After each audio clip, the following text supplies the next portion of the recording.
নবী বলেন, এই যুবক তুমি এত অঝোর দ্বারায় কাঁদো কেন? কয়, গুনাহ করেছি।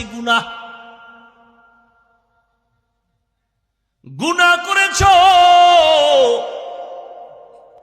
আমার মাওলা পাকের রহমত সম্পর্কে তোমার কি ধারণা নাই? বলে, ও পয়গম্বর, আমার মন বলে আল্লাহর রহমত থেকেও বড় গুনাহ করেছি। কয়, জমিন থেকেও বড়? কয়, হ্যাঁ। আসমান থেকেও বড়? কয়, আসমান থেকেও বড় গুনাহ করে ফেলেছি।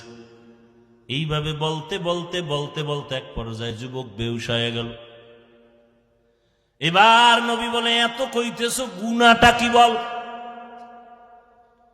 আল্লাহর বান্দা যুবক কান্না করে বলে, পয়গম্বর, এত মারাত্মক অপরাধ আমি করেছি।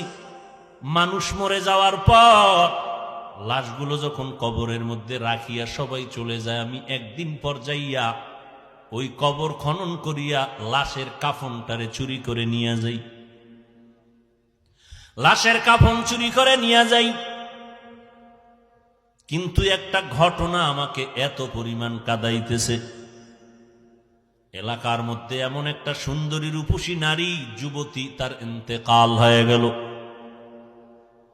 কবরের মধ্যে সবাই দাফন করলো, কাফন দাফন করে বিদায় হওয়ার পর আমি গিয়া যখন পরের দিন মাটি খনন করিয়া কবরের মধ্যে সুন্দরী রূপসী ওই কন্যা নারীটার কাফন নিয়ে আমি যখন টান দিয়া চলে যাইতেছিলাম, পেছন দিক থেকে আওয়াজ। এক পর্যায়ে আমি আবার ওই লাশের সাথে জিনায় লিপ্ত হয়েছিলাম। এরপরে যখন কাফন নিয়ে রওনা দিলাম, হঠাৎ করে ওই যুবতী দাঁড়ায় গেল, আওয়াজ দিয়ে বলে, রে বেঈমান,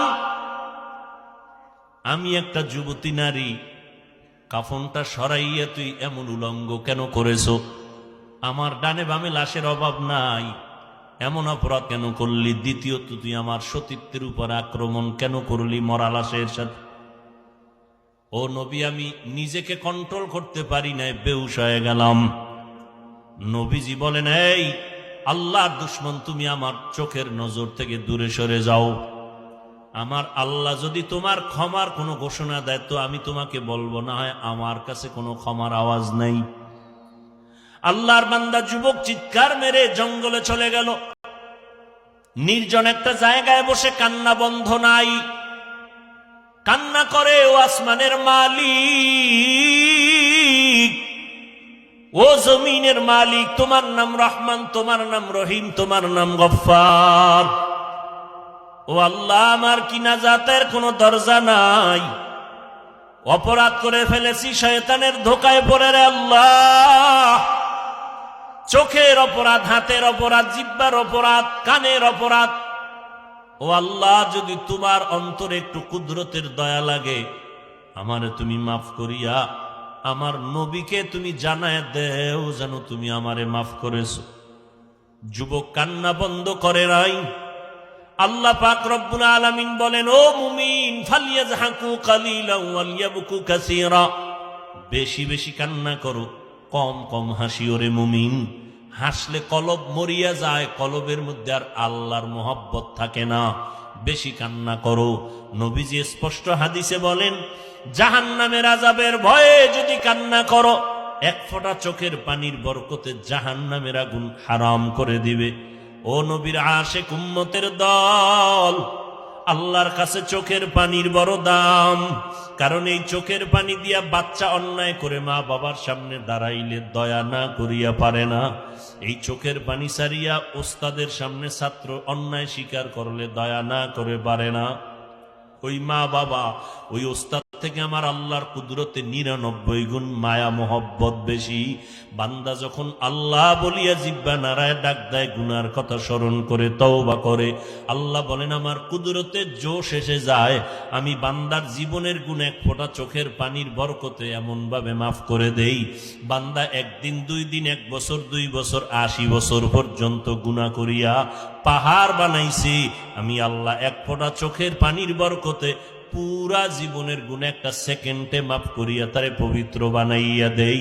আমি আল্লাহ তার নামটা জান্নাতীদের খাতায় উঠাইয়া দেই। ও এলাকার যুবকেরা, ও বৃদ্ধ বাবাজিরা, ও পর্দার আড়ালের আম্মা জানেরা, আল্লাহর কাছে তওবা করেন, গুনার কথা স্মরণ করে। এই পরিমাণ গুনাহ জীবনে করেছি, আমল নামার দিয়ে তাকাইয়া এখনো সময় আছে তওবা করার। কয়দিন আর বাহাদুরি করবারে যুবক? এমন একটা দিন নাই যুবকের লাশের খবর নাই। কত সন্তানেরা মা বাবা হারাইয়া অসহায়, কত মা বাবা সন্তান হারা অসহায়, কত আল্লাহর বান্দা স্ত্রী হারা, কত স্ত্রী স্বামী হারা হয়ে গেল।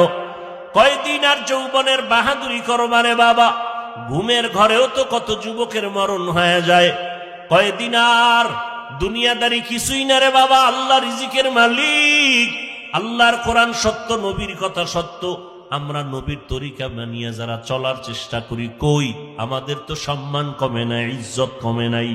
দুনিয়ার সব বেঈমানেরা পেছনে লাগছে ইসলাম বন্ধ করে, কোরআনের আওয়াজ বন্ধ করার জন্য, মাদ্রাসা বন্ধ করার জন্য। আল্লাহর হাজার শুকর, এত দুশ্মনের মাঝেও আল্লাহর কোরআন এবং সুন্নাতওয়ালারা এখনো সম্মানে আছে, ঠিক কিনা? অতএব আমি যুবকদের বলবো, এখনো সময় আছে, তওবা করে নাও। স্কুলে পড়ো, কলেজে পড়ো, চাকরি করো, ব্যবসা করো, বাধা নাই। 5 বেলার নামাজ পড়ো, মা বাবার দোয়া নিয়ে চলো, উলামায়ে আহলে হকদের পরামর্শ নিয়ে সুন্নত অনুযায়ী চলো। নবীর তরিকার বাইরে তোমার জিন্দেগি চালাইলে কোনো লাভ হবে না।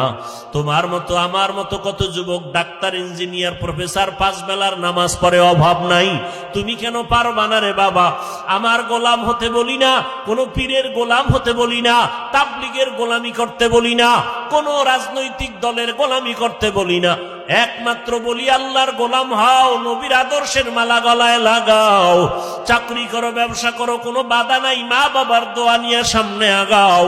ওই যুবক এমন কাদাই যে কাঁদলো, তুমিও যদি চোখের পানি ছেড়ে এখনো বলতে পারো, দয়ার মালিক, এই ময়দানের মধ্যে তুমি দিলের হালাত জানতেছো। আমার মতো গুনাহগার এই ময়দানে হয়তো কেউ নাই রে আল্লাহ। এই গুনাহ নিয়ে কবরে যেতে চাই না। ওই এত পরিমাণ অপরাধ করেছি, অপরাধের খবর আমার মা বাবা আপনজনেরা জানলে কেউ সম্মানের চোখে তাকাইতো না। আজকে তওবা করতেছি, আর নামাজ ছাড়বো না, দাড়ি কাটবো না, বেপরদায় চলবো না, নবীর তরিকা নিয়ে চলবো। সমস্ত নবীরা যেই দিনের দাওয়াত দিছেন ওই দাওয়াত অনুযায়ী চলবো। নবীর সুন্নতের বিপরীত চলবো না। ওলামায়ে কেরামদের সাথে বেয়াদবিমূলক আচরণ করবো না। মা বাবার সাথে বেয়াদবিমূলক আচরণ করবো না।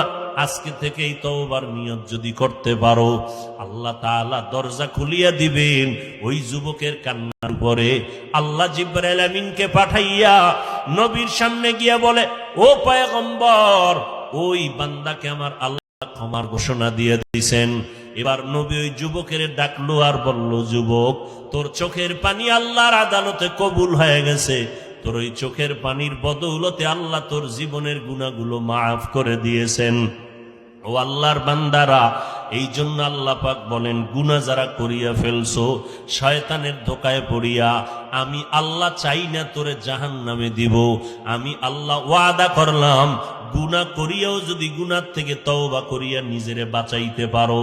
ওয়া আম্মা মান খাফা মাকামা রাব্বিহি ওয়া নাহান নাফসা আনিল হাওয়া ফা ইন্নাল জান্নাতা হিয়াল মাওয়া। হাসরের ময়দানে আসামির কাঠগড়ায় দাঁড়াইয়া জবাব দিতে পারবা না। ওই ভয় অন্তরে জমা করে গুনাহ থেকে যদি তওবা করো, আমি জান্নাতুল মাওয়া তোমার স্থায়ী ঠিকানা বানায় দিব। ও যুবক, ও বৃদ্ধ বাবাজি, পর্দার আড়ালের আম্মা জানেরা, সন্তান আল্লাহ দান করেছেন। একটা আদর্শ সন্তানের মা বাবা হইয়া কবরে যাবেন। আপনার সন্তান ডাক্তার হবে, ইঞ্জিনিয়ার হবে, কিন্তু তার জবানের আদর্শ ব্যবহার এত সুন্দর, মুরব্বীরা খুশি হয়ে দোয়া করবেন, ওলামায়ে কেরাম খুশি হয়ে দোয়া করবেন। এই আদর্শ মা আপনাকে শিখাইতে হবে সন্তানেরে। এজন্য নবী বলেন, ও দুনিয়ার মা বাবা, সন্তান 7 বছরে যখন হবে নামাজের মুসাল্লায় দাঁড় করাও। 10 বছর যখন হবে শাসন লাগলে শাসন করিয়া হলেও নামাজ পড়াও। এই জন্য মা বাবার দায়িত্ব। দ্বিতীয়ত আল্লাহর কাছে দোয়া করতে হবে, আল্লাহ নেককার সন্তানের মা বাবা বানায়া দাও, সন্তানগুলোকে আদর্শ সন্তান বানায়া দাও। আল্লাহর কাছে যাদের তওবার নিয়ত আছে, মরিয়া গেলে যাব, হায়াতের মালিক আল্লাহ, ইজ্জতের মালিক আল্লাহ, রিজিকের মালিক আল্লাহ। আর নামাজ ছাড়বো না, দাড়ি কাটবো না, বেপরদায় চলবো না, নবীর তরিকার বাহিরে চলবো না। আজকে যার পিছনে ঘুরিয়া ঘুরিয়া নবীর সুন্নতগুলো বাদ দিতেছি, নামাজ বাদ